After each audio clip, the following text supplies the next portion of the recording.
Bonjour les amis, le 3 novembre 2020, je reçois un email pour expliquer une guérison. C'est notre ami le docteur Pierre Fréard de Marseille qui a envoyé ce monsieur, qui m'a envoyé ce monsieur.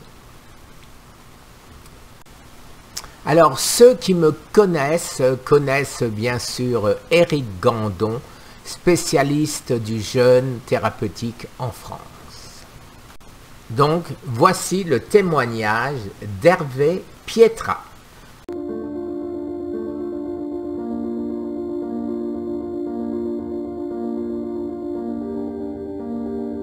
Donc de la vie même de mon chirurgien, on est à un stade pratiquement zéro de cette maladie, donc ça a été incroyable. Et je suis rentré à Toulon d'une traite, sans dormir, sans rien. Impressionnant. Vraiment un retour de forme. Ça, c'est spectaculaire quand même.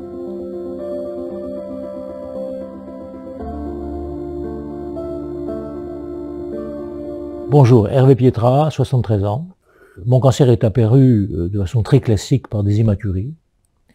Et ensuite, les investigations ont naturellement prouvé ce qui est valable dans 80% des cas, qu'effectivement les cellules étaient cancéreuses. Alors les traitements sont très connus. Il s'agit de traitements basés sur un antibiotique qui est la mitomycine, avec une forme dérivée, la mitomycine réchauffée, et puis le fameux BCG. Il faut faire une observation, c'est que la médecine n'a pas beaucoup progressé sur ce sujet-là, puisque c'est les mêmes traitements depuis très longtemps. Moi j'ai suivi ces traitements 4 fois, donc les 3 plus 1 encore une fois, et le résultat n'a pas été satisfaisant. Donc à la suite de ça, la faculté dans son ensemble, j'avais la chance d'être suivi à la fois par plusieurs équipes médicales, dont un peu en consultation aux États-Unis, sont tous arrivés au même résultat, ayant échoué. On peut parler de l'échec là-dessus, de ces 3 façons, ça s'est étalé sur 3 ans, donc ça a commencé en mai 2017. Il n'avait qu'une seule solution à me proposer, c'est l'ablation de la vessie, et c'est là que on a eu avec la faculté une différenciation complète d'avis. Je voudrais également préciser à cette occasion que l'ablation de la vessie implique immanquablement, mais on vous le dit pas vraiment nettement, l'ablation de la prostate. Donc c'est des décisions extrêmement lourdes, et ce que je constate, c'est qu'elles sont prises de façon collégiale, avec un entretien extrêmement bref avec l'intéressé, auquel on propose éventuellement l'assistance d'une psychologue pour faire passer la mauvaise décision. Voilà, c'est une raison pour laquelle je me suis dit, regardons peut-être autre chose.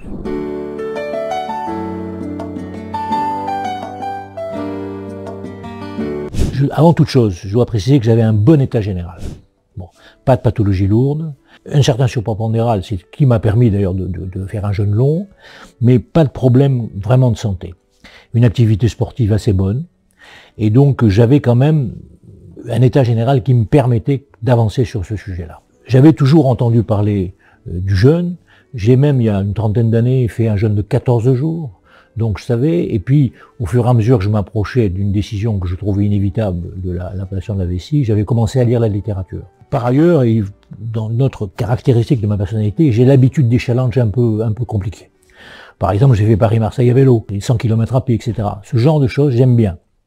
Or, c'est effectivement ce qu'on fait quand on attaque un jeûne réputé long.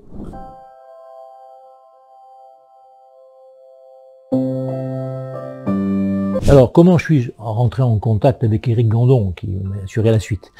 Tout à fait par hasard.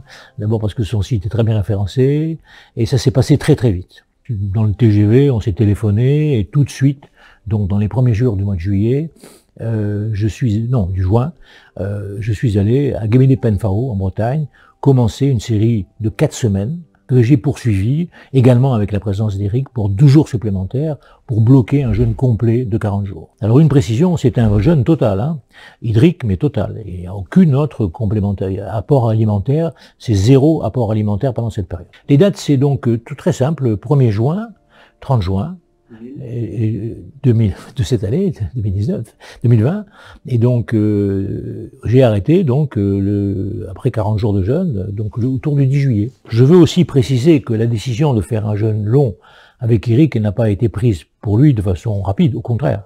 On a eu un très long questionnaire médical qui est sur le site, On s'est vu avant de démarrer vraiment, donc je considérais que j'avais reçu les conseils nécessaires pour attaquer cette expérience. C'est pas simplement un coup de tête, c'est vrai, ça s'est vite passé, mais on a pris le temps de regarder les choses.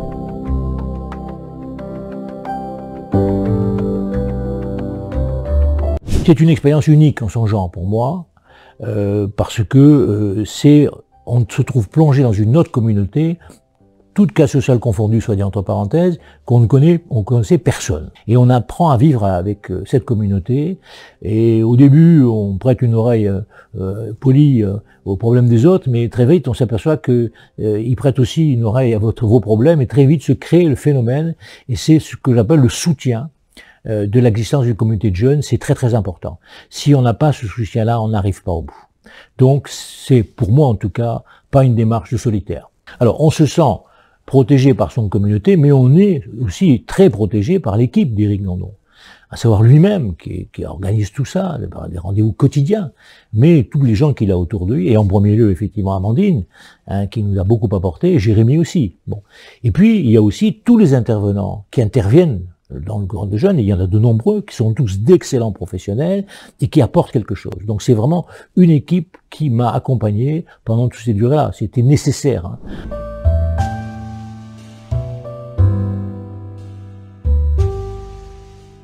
Alors, c'est ça aussi, j'étais pressé quand je démarrais, j'avais pas compris cette dimension. Pour moi, j'avais commencé à vouloir prendre des cours d'anglais parce que j'avais soi-disant rien à faire, on n'a même pas mangé. Donc, non, en réalité, non. Il y a beaucoup d'ateliers, c'est très intéressant. Bon, il y a des domaines que je connaissais pas du tout, hein, la numérologie, je sais pas ce que c'est. Donc, mais par contre, il y a beaucoup de notions de naturopathie, c'est très intéressant, même pour la suite, puisque on le verra, à la suite du jeûne, sa vie change complètement, son animation complètement. Donc, il y a des notions. Et donc, les bases, les fondamentaux de la naturopathie, je les ai appris à cette occasion-là. C'est très intéressant. Mais il y a toute une série d'autres activités qui sont à la fois apportent des données, mais qui occupent quand même la journée. On est toujours occupé quand même, contrairement à ce qu'on peut penser. Alors, on va dire un mot de l'activité sportive. Bon, moi, à l'expérience, j'ai considéré qu'on pouvait pas avoir une activité sportive forte. C'est pas possible. Alors, il y a toujours des fanatiques de la perte de poids qui disent non seulement je vais arrêter de manger, mais en plus je vais me défoncer. Ça, c'est une connerie, à mon avis, franchement. Donc, en fait, ce qu'on fait, c'est qu'on fait de la marche pour 3, 4, 5 kilomètres, mais pas plus. Parce que on s'observe, on s'économise. Quand on commence un jeûne de cette durée-là, on ne sait pas du tout si on va arriver au bout. Et on peut bien craquer en plein milieu, pour des raisons qu'on ne maîtrise pas. Donc il faut être très prudent, gérer ça très prudemment. Et donc l'activité sportive doit être un accompagnement, mais surtout ne pas déborder à un certain stade. Alors, à cet égard, je veux quand même faire observer que l'activité sportive, à mon avis, doit être très très très maîtrisée, garder une certaine attitude pour. Il s'agit simplement de faire en sorte que la masse musculaire garde une certaine tenue, pas plus. Bon. Et donc, de ce point de vue, je l'ai vu, conduire un jeune avec une grosse activité de randonnée ne semble pas évident du tout. Donc, le jeûne se termine. C'est un grand moment. Et on ne cache pas qu'on est très fier. On se prend un peu comme un général d'empire, puisqu'on a réussi quand même à faire 40 jours de jeûne, que les gens ne le croient pas. Hein. Quand on dit ça aux gens, ils pensent qu'on rigole, ou qu'on a triché, etc. On n'a pas triché. On a fait vraiment 40 jours. Donc, l'évolution de la maladie. Alors, à la fin de mon jeûne, sur les conseils d'Éric, qui je crois était très judicieux en l'occurrence, j'ai pas entraîné un suivi médical, un contrôle médical après. Il voulait que les mécanismes du jeûne qui, comme on le sait, sont fondamentalement assis sur ce qu'on appelle l'autophagie, hein, fassent leur effet. Et il m'a expliqué qu'il faut quelquefois plusieurs semaines après, à la fin du jeûne, que cet effet se manifeste vraiment. Donc j'ai attendu 1 mois et demi avant de déclencher les contrôles, si je puis dire. Alors ce contrôle, c'est en premier lieu un scanner, hein, qui m'avait d'ailleurs été prescrit par l'établissement qui me suivait le plus. Et donc j'ai suivi cet examen, et ce qui m'a frappé, c'est que les gens qui m'ont fait le scanner ont pris beaucoup de temps. Ça a été très long, le rapport était long et très documenté. Ce rapport, quand je l'ai lu en béotien, j'ai trouvé qu'il y avait des éléments positifs à l'intérieur. Donc j'étais content, et donc j'ai reporté cette information à l'ensemble des équipes médicales qui me suivaient précédemment. Et là, quelle n'a pas été ma surprise. 2, qui est les plus prestigieux des équipes, n'ont même pas répondu. 1, j'avais un entretien prévu, ça s'est extrêmement mal passé. Donc parce que l'interlocuteur que j'avais en face de moi a qualifié ma démarche de charlatanisme, n'a même pas voulu lire 15 secondes pour l'imagerie médicale, le compte-rendu du radiologue, c'est du travail d'imbécile, naturellement quand on est chirurgien, les radiologues sont des crétins, et voilà que ça c'est donc, tout a dérapé, vraiment. J'ai dû faire un recours d'ailleurs devant la commission syndicaliste dans l'établissement pour la façon dont j'avais été traité. J'ai été reçu par des gens polis, mais le résultat des courses, c'est que, au fond, cet établissement n'a même pas voulu examiner une seule seconde que quelque chose avait pu se passer. Donc ça a été la fin de mes relations avec cet établissement, et ma chance extraordinaire, c'est parmi tous ces il y en avait un grand urologue, qui lui, en voyant mon scanner, m'a dit « Ah, c'est marrant votre truc, c'est intéressant ». Et donc, il l'a regardé, et donc on a décidé de faire, à la suite de ça, l'opération classique consiste à aller voir où, à l'intérieur de la vessie, où en sont les polypes, où sont en nombre, etc. Donc on a suivi cet examen, et donc il y a eu l'analyse de ces choses-là, et il y a eu le résultat pratique. Et je vais prendre mes notes pour pouvoir vous le dire vraiment, parce que c'est très, très intéressant, c'est pas simplement une impression. T1, tumeur dont la racine s'arrête au chorion, et donc groupe 3, c'est plus tumeur au haut risque évolutif. Ça c'était le classement avant le jeûne. Après le jeûne, qu'est-ce qu'il était devenu? Il est devenu malignité PTA, c'est-à-dire le grade, absence de CIS, pas de lésion filtrante. Donc c'est déjà un changement très important dans la classification. Donc on a considéré qu'on me mettait en observation et je repassais quelque temps après une nouvelle cystoscopie pour voir ce qu'il en était. Et tous ces prélèvements, bien entendu, on a fait la résection de ce qui restait, sont partis en analyse pathologique. Et voilà la dernière analyse pathologique qu'on a sous les yeux. Mini-carcinome urétral, papillaire non infiltrant. Sans caractère dysplasique, absence de lésions infiltrantes, etc. Donc de l'avis même de mon chirurgien, on est à un stade pratiquement zéro de cette maladie. Donc on va comme toujours rester très attentif à l'évolution des choses, mais c'est valable pour tous les cancers. Donc moi je considère qu'on a en gros gagné notre pari, c'est pas que le mien, et que on a fait reculer donc la présence de ce cancer qui n'avait pas encore atteint un stade très grave, puisqu'il n'était pas traversant. Mais quand le cancer devient traversant, c'est très grave, hein, parce que les métastases peuvent traverser la vessie et s'installer dans tous les organes. Là, on change de programme, c'est le pronostic vraiment grave, quoi. Donc, j'ai jamais été dans ce cas-là, j'étais au bord. Bon, et donc, grâce à ce jeûne, c'est ma conclusion, j'ai ramené la situation. Donc, maintenant, on est en phase d'observation pour ce qui se concerne la présence d'un cancer dans ma vessie, mais surtout, on va se pencher sur la gestion du terrain. On considère qu'en gros, on a fait ce qu'il fallait, mais il faut maintenant gérer le terrain, et c'est presque aussi important que le jeûne lui-même. Moi, je considère qu'il a disparu. C'est-à-dire que le taux de malignité est combien qu'à zéro. Bon. Et d'ailleurs, je vois d'ailleurs dans le sourire et l'optimisme de mon chirurgien parisien, quand même, hein. Il est quand même le seul qui s'est satisfait de la situation, parce que j'avais le sentiment que les autres, au fond, ça leur faisait de la peine, que je force un peu le trait, je reconnais, mais donc il me dit, même dans les comptes rendus des anapathes, qu'ils étaient un peu moins optimistes qu'ils auraient pu le faire parce qu'ils avaient mon dossier et qu'ils voyaient tout ce qu'il y avait avant et qu'ils se sont presque fait violence pour ne pas aller au-delà. Donc moi je considère que je suis en phase d'observation, mais au fond on l'est tous, hein, donc cette dimension pour moi n'existe pas, quoi. Voilà, on peut s'interroger maintenant pour savoir en quoi cette expérience de jeûne a modifié ma vie. Elle l'a modifié beaucoup, incontestablement, et comme on l'a dit, il y a un Hervé d'avant, un Hervé d'après.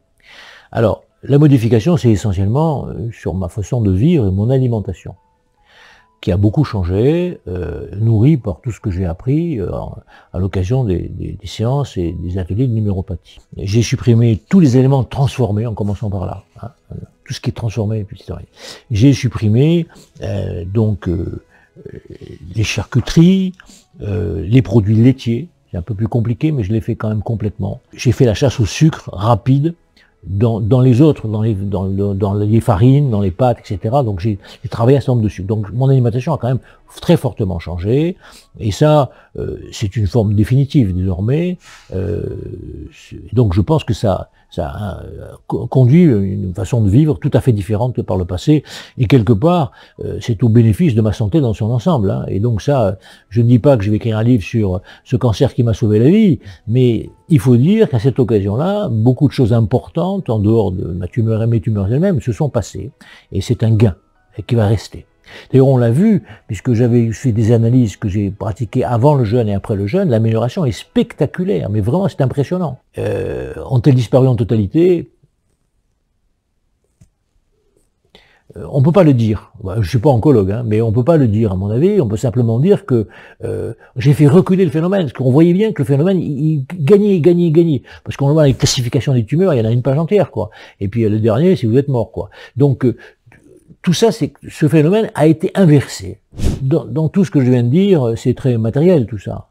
Mais il est clair que, et je l'ai compris confusément au début, que le mental avait joué un rôle important. Alors le mental, c'était ma volonté, elle est forte, donc ça a tenu. Mais il y avait bien d'autres dimensions que j'ai appris à connaître de façon très, grâce à Amandine en particulier, à Eric, qui m'ont ouvert les yeux sur cette dimension-là, qui jouait un rôle très important dans la maîtrise d'une maladie. Alors, j'ai réussi quand même à approcher la connaissance de mes organes. Je ne savais même pas où ils étaient. Donc ça, j'ai appris où sont les organes, comment ça fonctionne, etc. C'est très important. Bon. Et puis après, on a dans d'autres disciplines que j'ai simplement tangenté, on apprend le fonctionnement interne de ces organes, quoi. Et ça, c'est une autre dimension que je dirais mentale, que j'ai tangenté, que maintenant, dans les mois à venir, quand je dis conseiller de terrain, je vais effectivement travailler beaucoup. Et en particulier, j'ai suivi les conseils d'Eric qui m'a mis en rencontre avec des gens qui pratiquent le Tao, et je vais commencer des ateliers là-dessus pour mieux me connaître de l'intérieur, si je puis dire. Ça fait partie, à mon avis, après tout ce que j'ai changé dans mon alimentation, dans mon comportement physique, mon rapport, cette dimension est au moins aussi importante, et je mets beaucoup d'énergie là-dedans, et j'attends beaucoup de ça.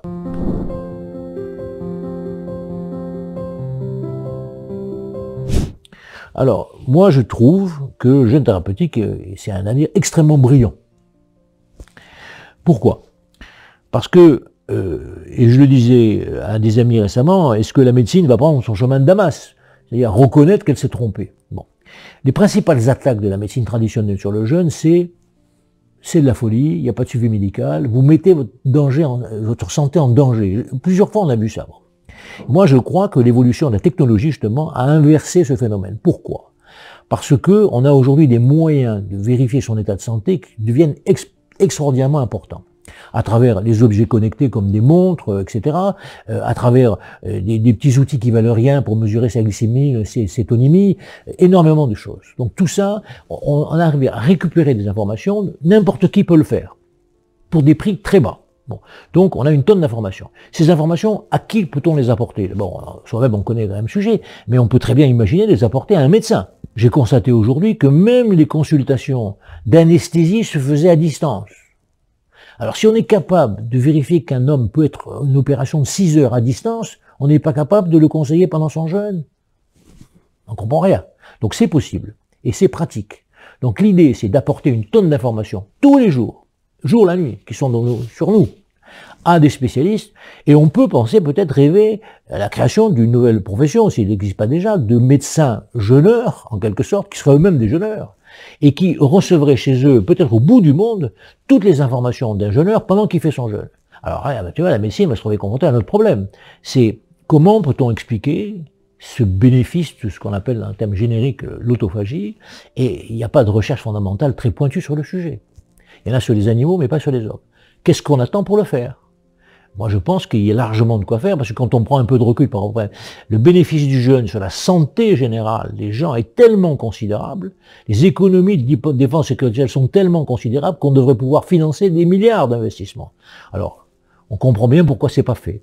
Mais je pense que l'idée générale, c'est de dire que on a tellement fait de progrès dans le contrôle du jeûneur que l'opinion publique, un jour ou l'autre, exigera, avec des guillemets, que la recherche se porte sur ces questions-là. Voilà mon sentiment profond. Mais c'est vrai que depuis que j'ai fait ça, j'ai beaucoup lu, je me suis beaucoup documenté, bref, je me suis passionné pour ce problème comme pour d'autres problèmes qui m'ont passionné dans ma vie, quoi. Ça va avec, quoi.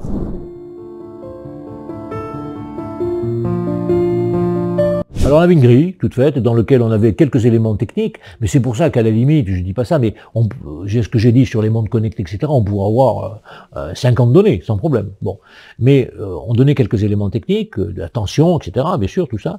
Et puis surtout, il y avait d'autres éléments plus qualitatifs. la façon dont on avait vécu. C'est vrai que dans ces 40 jours, quand on prend un peu de recul, on a eu des jours sans et des jours avec quand même. Hein. Il y a des jours où ça allait pas. Et ça, Eric le sentait un peu, parce qu'il a vraiment l'habitude, c'est un très bon psychologue, et donc il nous faisait parler, il corrigeait peut-être un certain nombre de choses. Bref, il nous redressait.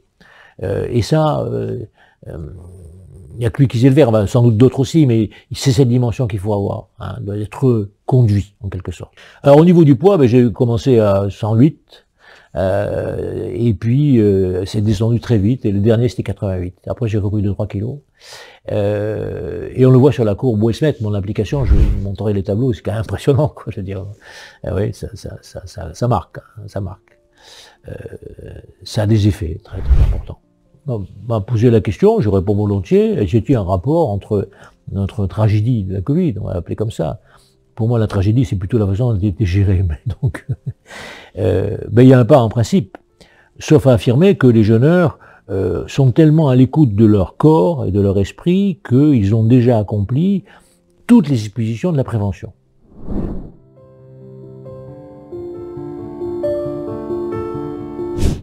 D'abord, je vais simplement dire merci Eric et son équipe. Voilà, il faut commencer toujours par là. Hein. Le hasard a fait que dans un TGV, j'ai découvert son nom, je suis allé le voir, et on a parlé pas tellement d'ailleurs. Hein, donc, mais il faut avoir de la chance un peu dans la vie. Et ma chance, c'est tout compte fait de l'avoir rencontré. Et les gens qui sont autour de lui.